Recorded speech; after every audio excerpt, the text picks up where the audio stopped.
Olá, bem-vindos. Nesta sessão nós iremos iniciar o entendimento do que é a função de planejamento dentro do Drummer APS. Muito bem, efetuar um planejamento é fazermos um balanceamento entre as necessidades com as providências, aquelas ações de fábrica que devemos estar colocando no chão de fábrica. Necessidades, nós temos dois tipos, aquelas ditas independentes, quando estão associadas diretamente ao mercado, e aquelas dependentes, quando elas são derivadas de um processo de cálculo da estrutura de produto. Então, quando nós fazemos um planejamento, nós criamos um conjunto de ordens de produção, que deverão ser liberadas para a fábrica, visando atender um volume de necessidades estabelecidas pelo mercado. E demais necessidades dependentes em função do cálculo de estrutura de produto. Então, em outras palavras, se utilizarmos o linguajar do ERP, nós estamos falando do módulo de planejamento de materiais, ou MRP, Material Requirements Planning, planejamento das necessidades de materiais. Vamos iniciar o entendimento deste módulo, desta função dentro do Drummer, através da análise da parametrização necessária no cadastro de itens. Então, se nós acessarmos aqui o cadastro de itens, nós vamos poder perceber nessa guia de planejamento uma série de parâmetros aqui que estão relacionados a essa lógica de como o sistema vai abrir as ordens de produção para atendimento às necessidades. O primeiro parâmetro aqui, o mais importante, é essa política de ordem, que vai definir a regra, a lógica de dimensionamento de lotes para essas ordens de produção. Nós podemos separar a política de ordens em dois grandes grupos. Aquelas políticas que nós dissemos que estão ligadas às necessidades ao longo do tempo e aquelas que não estão ligadas diretamente às necessidades, e sim à reposição de um determinado nível de estoque. Então veja, se nós pegarmos aquelas políticas que estão relacionadas às necessidades, nós temos uma série delas aqui. Vamos começar estabelecendo o que é esta política discreta. Discreta é aquela política lote por lote, ou seja, eu tenho uma necessidade, eu vou sugerir uma ordem de produção exatamente naquela mesma quantidade e na mesma data. Não mais, não menos. Então nós dissemos que você trabalha sempre baseado na sua necessidade. Nós temos aquelas políticas que são agregadoras de quantidades dentro de um determinado período. Então, dentro desse grupo, nós temos fixo por semana, eu vou abrir uma ordem semanal, fixo por quinzena, uma ordem a cada quinzena dentro do mês, fixo por mês, que é você abrir uma ordem mensal, normalmente no primeiro dia útil de cada mês, e aquela que eu estabeleço um período genérico aqui, que é o período fixo. Quando eu estabeleço essa política de agregação por período fixo, eu devo criar um parâmetro adicional, que é esse que está aqui embaixo, olha, período fixo, para estabelecer o tamanho desse horizonte que eu quero visualizar para agregar as necessidades, dada uma primeira necessidade líquida. Então veja, além dessas políticas de agregação por período, nós podemos ter aqui no Drummer também uma política de quantidade fixa, ou seja, independente da minha necessidade, eu vou abrir tantas ordens quantas forem necessárias, mas sempre de uma quantidade fixa pré-estabelecida. E essa quantidade pré-estabelecida eu também fixo ela aqui embaixo neste campo, quantidade fixa. Muito bem, mesmo para essas políticas discretas ou aquelas por agregação por período fixo, a gente pode estabelecer o que nós chamamos aqui de modificadores de quantidades, que são esses três campinhos aqui embaixo. Mínima, máxima e multiplicidade. Então significa o quê? Mesmo numa política discreta, por exemplo, se eu tenho uma necessidade de 100 unidades, eu estaria abrindo uma ordem de 100 unidades para atender aquilo lá. Mas eu posso estabelecer que toda a ordem tem que ter uma quantidade mínima, por exemplo, de 120 unidades. Então, independente da minha necessidade de ser de 100, o sistema vai falar, bom, é uma política discreta, eu deveria estar abrindo 100 para atender aquela necessidade, mas eu tenho uma quantidade mínima aqui pré-estabelecida. Então, esses modificadores de quantidades aqui embaixo, eles vão ser respeitados, independente da política que eu coloque. Mas veja, esses modificadores eles são aplicados sempre naquela situação onde eu tenho o quê? As políticas daquele grupo que estão enxergando as minhas necessidades. Aquelas políticas que são de reposição de estoque ou reabastecimento, que não estão necessariamente ligadas a necessidades futuras, são aquelas que nós chamamos aqui embaixo de mínimo e máximo ou ponto de reposição. Então, aquela lógica tradicional que ele vai enxergando um determinado nível de estoque desejado, lá no almoxarifado, na expedição, e em função de um consumo, baixou aquele nível de estoque, eu preciso repor. Qual que é a diferença de mínimo e máximo e ponto de reposição? No mínimo e máximo, eu estabeleço dois parâmetros aqui dentro desse grupo de dados aqui de reabastecimento, que é o estoque mínimo e o estoque máximo. Então significa o quê?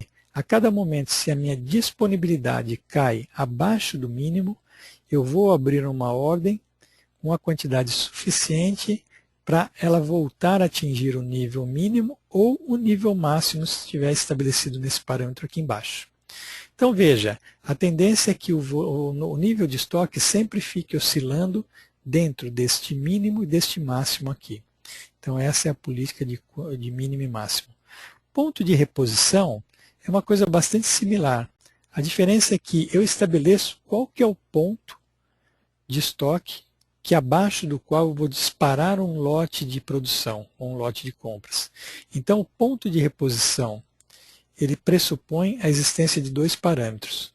Qual que é o nível onde eu vou disparar essa minha reposição e eu vou disparar um lote de que tamanho? Exatamente esse lote de reposição aqui. Ó.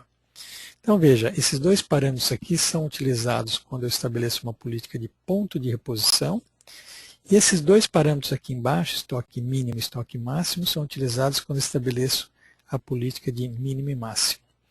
Essas duas políticas aqui, ó, mínimo e máximo e ponto de reposição, então, recapitulando, elas servem para você trabalhar com um determinado nível de estoque. Então não importa a minha necessidade futura, a necessidade espalhada no tempo.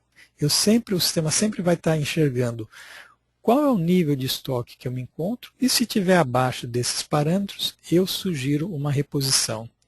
As demais políticas aqui em cima, ó, elas sempre estão enxergando as necessidades espalhadas no tempo. Então elas são sensíveis ao volume de necessidades que a gente tem aí no sistema. E aí o que vai diferenciar uma da outra são exatamente essas situações ali.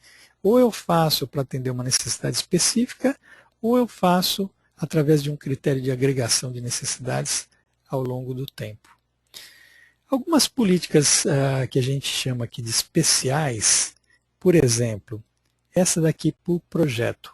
Essa é uma característica bastante interessante para aquelas situações onde você diz assim, eu fiz uma venda de um determinado produto e eu quero que todas as ordens de produção que são geradas ali em toda a estrutura daquele produto estejam vinculadas naquele mesmo número de projeto.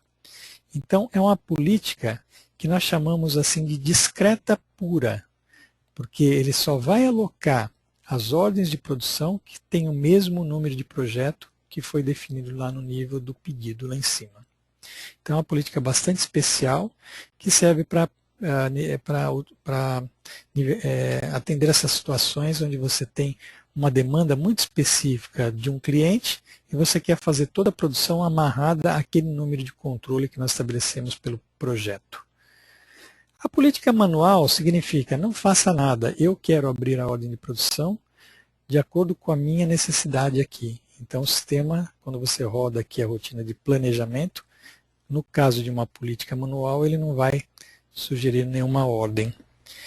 Existe uma outra aqui também que nós chamamos de fantasma. Muitas vezes você tem um item na estrutura de produto onde ele não tem necessariamente uma existência física, você não tem a produção, ele é simplesmente um item que agrega necessidades. Então nós chamamos aquilo lá de item fantasma. Então quando o item é fantasma, nós estabelecemos essa política fantasma, ou seja, o sistema não vai gerar essa ordem de produção, devolvendo isso daí lá para o ERP. Ele só vai explodir as necessidades, fica no ambiente aqui do APS, mas não é uma ordem de produção que vai ser devolvida lá para o ERP. Muito bem, então essas daqui são as principais políticas que nós temos aqui, associadas aqui a um determinado item. Independente se o item é produto acabado, semi-acabado ou matéria-prima. Então nós podemos estabelecer cada uma dessas políticas aqui para cada um dos códigos. Muito bem. Além desses parâmetros aqui que estão associados à política de ordem, que são esses de quantidade, são os modificadores, mais esses aqui que estão relacionados àquelas políticas de reabastecimento, nós temos esse conjunto aqui de dados que podem ser utilizados também em conjunto com essas políticas de ordens. Por exemplo, percentual de tolerância. Às vezes eu tenho uma situação que eu tenho uma necessidade, por exemplo, de 100 unidades, e eu já tenho uma ordem de produção ali em aberto de 96 unidades. Então veja, está me faltando 4. Mas eu sei que aquela necessidade não é uma coisa tão certa. Então, se eu mantiver aquela ordem de 96 unidades, eu não preciso me preocupar com aqueles 4 remanescentes. Então, você pode colocar, especificar aqui um percentual de tolerância que o sistema vai utilizar para tomar a decisão se abre ou não uma ordem adicional. Então, quando essa ordem adicional fica numa quantidade muito pequenininha, muitas vezes não vale a pena estar abrindo uma ordem adicional. Então, você pode especificar aqui um percentual de tolerância. Esse outro parâmetro aqui, intervalo entre múltiplas ordens, ele é bastante interessante, particularmente naquela situação onde você estabelece uma quantidade mínima ou máxima na ordem ou aquela política de quantidade fixa. Às vezes você tem uma necessidade numa determinada data, onde ele precisa abrir várias ordens de produção para aquela mesma data, só que você estaria empacotando muitas ordens de produção numa mesma data. Então você pode criar um diferencial aqui entre as datas, dizendo assim, ó, todas essas ordens que ele estiver abrindo por conta desses modificadores de quantidade, eu quero que elas tenham uma defasagem entre si, por exemplo, de 2 dias. Então significa que se ele tiver que abrir, por exemplo, 5 ordens de produção numa mesma data, ele vai defasando ali para trás 2 dias entre cada uma das ordens ali. Então serve para criar uma distribuição dessa produção ao longo do tempo. Um outro parâmetro aqui é esse pulmão que nós especificamos aqui em horas. Ele serve para dar uma defasagem na data de entrega de uma determinada ordem face à necessidade que ela tem que atender. Então esse conceito de pulmão é bastante útil para que o MRP gere uma antecedência numa determinada ordem de produção, visando, por exemplo, absorver variabilidades de processo ou a ocorrência dos MRFs, né? Aquelas situações que, se puder dar errado, sempre dá errado no pior momento possível. Então esse conceito de pulmão ele funciona como sendo uma proteção. Nós informamos aqui em horas, ele vai sempre utilizar o calendário que está associado na última operação do roteiro de produção do item que está associado a essa política, para defasar no tempo, né? E criar aqui uma defasagem, uma antecedência no tempo, sempre com relação à necessidade. Então, digamos que eu tenho uma necessidade para o dia 10. Se eu estabelecer aqui um pulmão de 16 horas, que corresponde a 2 dias no calendário de 8 horas, ele vai sugerir uma ordem com uma data de término para o dia 8, ou seja, 2 dias antes da necessidade. Então eu tenho 2 dias de proteção aí no processo de geração dessas ordens. Além disso, eu posso especificar aqui um percentual de perda associado ao item. Então, no cálculo da quantidade dessa ordem de produção, o sistema vai inflar aquela quantidade, absorvendo esse percentual de perda aqui. Então, ele vai abrir uma ordem com uma quantidade um pouco maior, inflando por esse percentual de perda, justamente porque depois do processo existe expectativa de se perder esse percentual, então ele vai decair aquela quantidade, mas sempre visando atender às necessidades. Além desse conjunto todo aqui de parâmetros que nós detalhamos, existe também um outro dado aqui bastante importante que está relacionado aqui a estoque de segurança. Então, nessa lógica do planejamento que o Dremer utiliza, ele sempre vai estar fazendo um balanceamento para cada item, né? Visando atender aquelas necessidades, através do processo de abertura de ordens, ele vai enxergar todos esses parâmetros aqui que nós detalhamos, e além disso, ele vai verificar se você deseja ter ou manter um nível de segurança em estoque. Então, existe aqui 3 possibilidades. Você pode trabalhar com o que nós chamamos de estoque de segurança estático. Então ele vai, na data que você tem uma necessidade, ele vai sempre abrir uma quantidade de tal forma que a sobra final seja aquele nível de segurança que você está informando. E essa segurança estática ela pode ser informada aqui em dias. Isso daqui vai ser convertido em quantidades através desse campo aqui, ó, média móvel de consumo, que é a média mensal de consumo para um determinado item, ou você informa aqui diretamente a quantidade de segurança que você quer manter em estoque. Se você desejar, por exemplo, ter um estoque de segurança que nós chamamos dinâmico, basta que você clique aqui nesse botãozinho aqui desse campo projetado. Então, qual que é a diferença? A aplicação ela vai ser a mesma, ele sempre vai manter um determinado nível de estoque. Só que a quantidade desse estoque ele varia em cada mês. Então, quando você quer um estoque de segurança projetado, o sistema ele sempre verifica qual que é a quantidade total de demanda do mês seguinte, e aí, em função dos dias de segurança que você informa aqui em cima, ele converte esses dias de segurança numa quantidade, mas sempre relacionada à demanda do mês seguinte.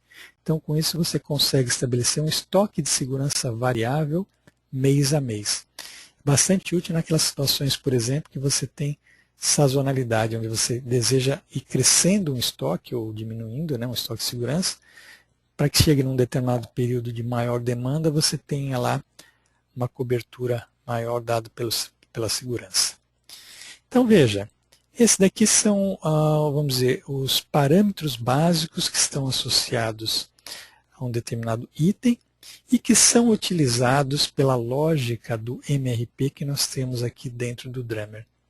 Toda essa lógica de cálculo do MRP, ele segue um conceito bastante interessante aqui, que é definido por esse campo aqui, ó, Low Level Code, que define qual que é o menor nível que esse determinado item se encontra, considerando todas as estruturas de produtos onde ele aparece. Este campo aqui ele é utilizado, ele é calculado dinamicamente aqui pelo sistema, você não precisa informar nada aqui, mas ele serve para dizer qual que é a sequência de processamento dentro do cálculo do MRP. Então, pessoal, o objetivo deste primeiro vídeo aqui é nós detalharmos mesmo essas políticas todas, esses parâmetros aqui, nesta guia de planejamento. E no próximo vídeo nós vamos ver aqui como que esses parâmetros são utilizados durante o processamento aqui do MRP. Lá nós vamos poder fazer algumas simulações, mexendo nessas políticas e mudando esses parâmetros aqui, de tal forma que nós possamos ver os resultados práticos conseguidos com essas mudanças aqui. Ok? Muito bem, então é isso por hoje e até a próxima.